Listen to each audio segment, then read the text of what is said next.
तेरी इतनी औकात ही नहीं थी कि तू अपनी शादी भी कर सकता। और वो जो पीछे एक आंटियों का टोला बैठा हुआ है, आप भी बाहर में जाए मेरी तरफ से। तो वो 2 मिलियन जो व्यूज आने थे वो आ गए। कल से आप अपनी औकात पे वापस आए। 1.5 लाख 2 लाख 2.5 लाख उस पर अपनी औकात पे वापस आए। मुझे थैंक यू आपने बिल्कुल करना है। काफी देर हो गई थी आपको मिलियन व्यू देखते हुए, आपको मिलियन व्यू दिखा दिया, मिलियन प्लस दिखा दिया। इतना ही होता है, ठीक है। और अभी कहता फिर कि मुझे तो किसी ने कुछ सपोर्ट नहीं किया, मैं तो अपने बलबूते पर आया।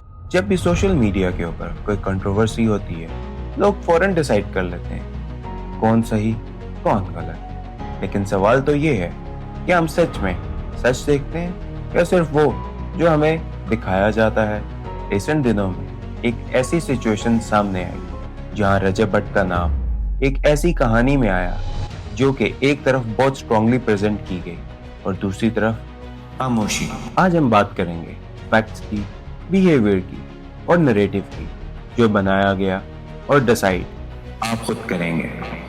तो सच क्या है और सिर्फ स्टोरी क्या है? चलिए शुरू करते हैं। ये कहानी है रजब भट्ट और उनके मिसेस की, जिनकी जिंदगी ऑलरेडी बहुत ही मसाइल का शिकार थी। वहां पर एंट्री होती है एक ऐसी आंटी की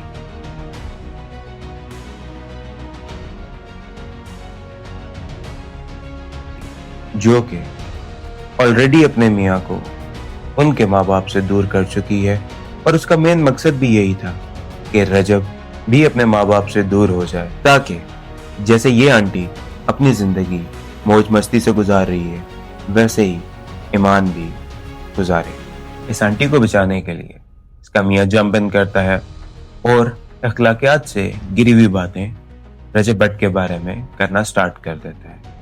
और बात सिर्फ यहाँ तक नहीं रुकती, बल्कि तौहीन मजहब तक का इल्जाम रजब के ऊपर लगा दिया जाता है। रल के आओ, इकट्ठे आओ। सबसे पहले एक सिंपल सी चीज समझते हैं। जब जुल्करनैन सिकंदर और कंवल आफ्ताब ने अपनी तरफ से वीडियो शेयर की तो नेचुरली ऑडियंस उनकी तरफ अट्रैक्ट हुई, क्योंकि वीडियो में इमोशंस भी थे, डिटेल एक्सप्लेनेशन भी थी और एक स्ट्रॉन्ग नैरेटिव था।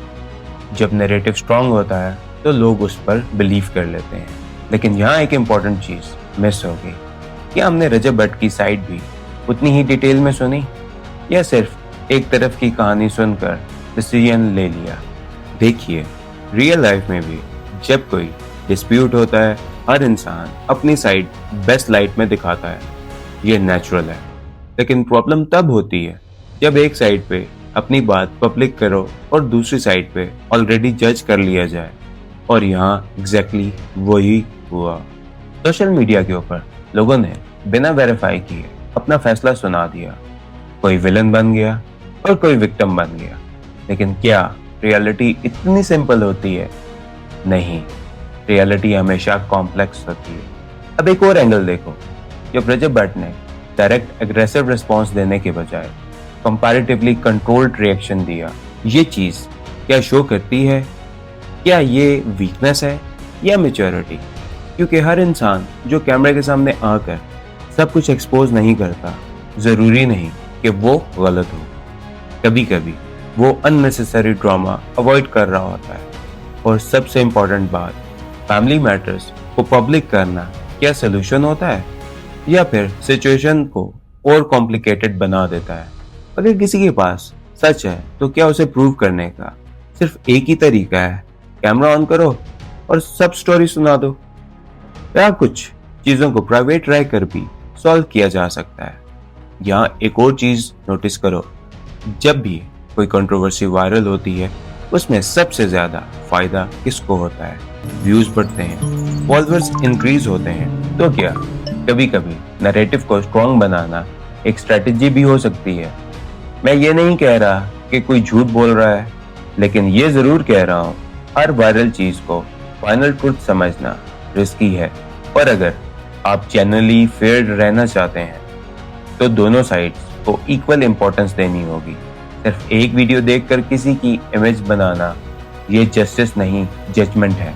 तो आज की वीडियो का मैसेज सिंपल है, रजब भट्ट हो या जुल्करनैन सिकंदर, हर इंसान की एक स्टोरी होती है और हर स्टोरी के मल्टीपल एंगल होते हैं।